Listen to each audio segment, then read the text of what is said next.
The Saturday Night Massacre was bloodless, but you could argue it ultimately proved fatal for President Richard Milhouse Nixon. The massacre took place on October 20th, 1973. The play-by-play at this point is pretty well known. 3 men down and 1 president with hands dripping in bureaucratic blood. But it turns out much more was happening behind the scenes in Washington's inner sanctums from the start.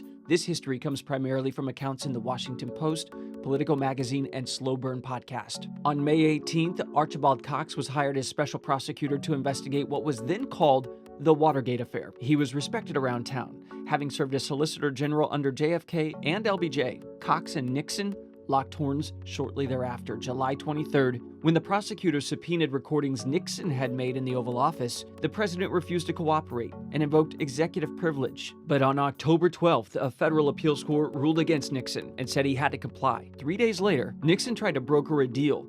He would not turn over all the tapes to Cox. Instead, he said he'd submit a full accounting of the contents to a judge. Cox rejected that offer. On Friday, October 19, 1973, Nixon published a statement in the New York Times criticizing him for not accepting, quote, a reasonable proposal. The following afternoon, Saturday, October 20th, Deputy Attorney General William Ruckelshaus and 3 aides were waiting in Attorney General Elliot Richardson's office because the AG himself had been summoned to the White House. He returned and said that Nixon had ordered him to fire Cox. He had refused and was planning to resign. Within a few minutes, the White House was on the phone with Ruckelshaus.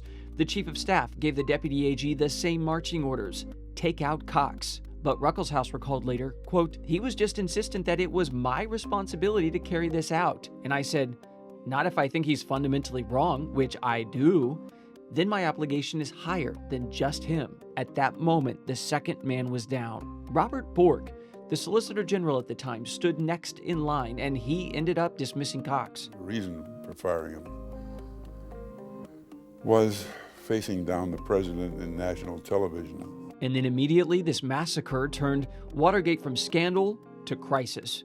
Criticism poured in from both sides, and there were louder calls for impeachment. You're in the office of the President of the United States. How can you talk about blackmail and bribery and keeping witnesses silent? Nixon was mortally wounded in the massacre. He eventually agreed to the appointment of another special prosecutor and to release the evidence Cox had originally subpoenaed. To no avail.